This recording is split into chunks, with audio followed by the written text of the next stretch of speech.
Kind of brush a little bit of water around the bottom.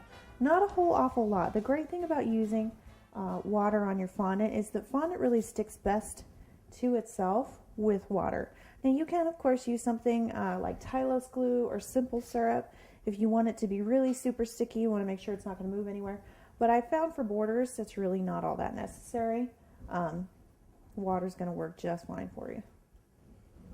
You just want to make sure it's not too wet, not too dry, just nice and damp and sticky. Okay, so we had a little problem in the car, got beat up on the way down. So I'm going to make sure I avoid that spot. And I'm just going to take the longest of my ribbons because I would like it to make it all the way around. And I'm just going to kind of loosely roll it. I've found that when I'm putting ribbon borders on, rolling my fondant ribbon first really helps. Okay, here we go. So I'm just going to make sure I'm getting really good adherence. Oop.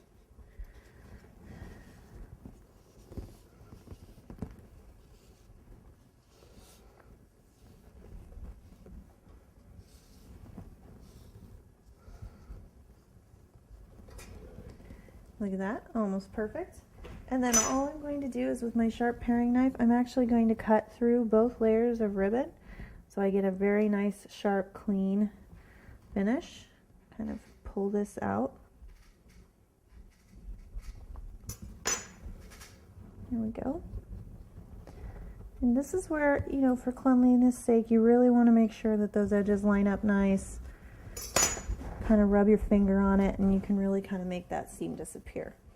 So now what I'm going to do is I'm just going to kind of work my way around. If there's any sort of cracking, just kind of push it back together.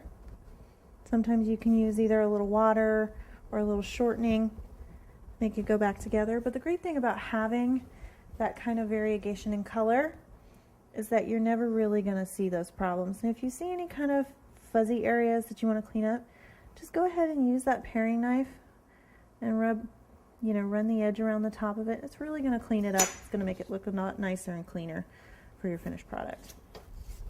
Now we're just going to repeat the same thing on our top tier.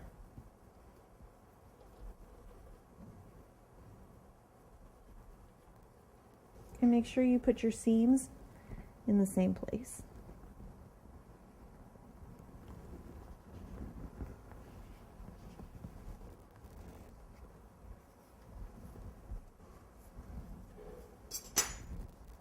Now say you have a part on your ribbon that kind of sinks a little lower on your tier. I don't know if you can see that or not in the camera where it's just kind of bumpy there.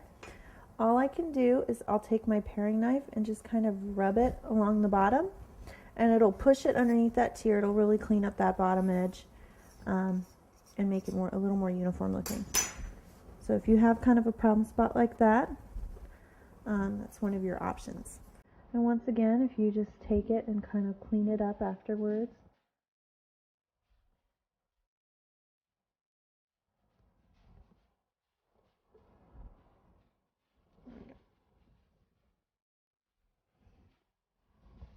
And now we're going to start on our bow.